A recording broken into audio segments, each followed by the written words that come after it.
పాలమూరు రంగారెడ్డి ఎత్తిపోతల ప్రాజెక్టును పూర్తి చేయకుండా నిర్లక్ష్యం చేసిందే బీఆర్ఎస్ ప్రభుత్వమని ఉమ్మడి మహబూబ్నగర్ జిల్లా మంత్రులు ప్రజాప్రతినిధులు మండిపడ్డారు. ఉమ్మడి జిల్లా ప్రాజెక్టులపై సీఎం రేవంత్ రెడ్డితో సమావేశం అనంతరం మీడియాతో మాట్లాడారు. హంతకులే దొంగ ఏడుపులు ఏడ్చినట్లు బీఆర్ఎస్ వాళ్లు పాలమూరు పౌరుయాత్ర పేరిట పాదయాత్ర చేస్తామనడం దారుణమని ధ్వజమెత్తారు. 10 ఏళ్లలో ప్రాజెక్టులు ఎందుకు పూర్తి చేయలేదో చెప్పి ప్రజల వద్దకు వెళ్లాలని డిమాండ్ చేశారు.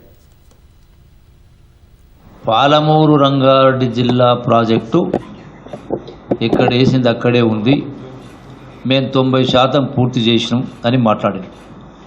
ఆనాటి ముఖ్యమంత్రి మాజీ ముఖ్యమంత్రి వాళ్ళు కేసీఆర్ గారు మాట్లాడుతూ కుర్చీ వేసుకొని కట్టిస్తా అని చెప్పిండు. దానికి ఇచ్చిన మంజూరైంది కేవలం 35,000 కోట్లు. అది కూడా పంపులకు, మోటార్లకు, సర్జిపూర్లకు, మెయిన్ కెనాల్, అది కూడా Narlapur to Uddandapur main canal ఒకటి మాత్రమే మంజూరు జరిగింది. ఈ 35,000 కోట్లు ఖర్చు పెట్టి 35,000 కోట్లలో 10 సంవత్సరాల్లో వాళ్ళు ఖర్చు పెట్టినటువంటిది సబ్జెక్ట్ టు కరెక్షన్ 25,000 కోట్లు.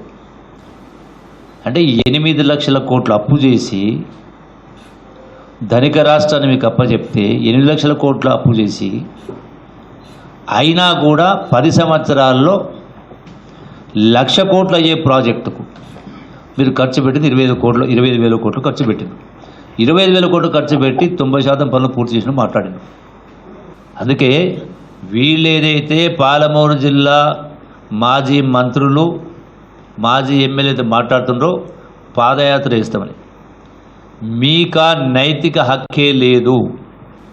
10 సంవత్సరాల అవకాశం ఇస్తే ధనిక రాష్ట్రాన్ని అప్పగిస్తే 1,00,000 కోట్లు అప్పు చేసి కూడా ఏ ఒక్క ప్రాజెక్టును పూర్తి చేయకుండా ఇలా ప్రాజెక్టుల పేరు మీద 1,000 కోట్ల రూపాయలు దోపిడీ చేసి దోసిపెట్టి ఇలా మళ్ళీ తగుదునమ్మా అంటూ మరి గొప్ప గొప్ప ఎవరో చిలుక పలుకులు పలుకుతూ ఉన్నారు. సంపినోడే పోయి సమాధి కాడ కుటుంబ సభ్యుల కంటే ఏడుస్తాడంట. వాడే చంపుతాడు, వాడే సమాధి మీద కూర్చొని ఏడుస్తూ ఉంటాడంట ఇంటోళ్ళ కంటే గట్ట ఉంది మన బీఆర్ఎస్ నాయకుల వ్యవహారం. ఇప్పటి పాలమూరు తర్వాత స్టార్ట్ అయినటువంటి కాళేశ్వరం, ఆ కాళేశ్వరం పెట్టుబడి పెట్టిన డబ్బులు ఎంత? ఆ డబ్బులు పెట్టుబడి పెట్టగానే అది మేడిగడ్డ కూలిందని మీరు మేడిగడ్డని ఒకటే చూస్తున్నారు. మొత్తం ఇది ఒక సమూహము. కాళేశ్వరం అంటే మేడిగడ్డ ఒకటే కాదంటున్నారు.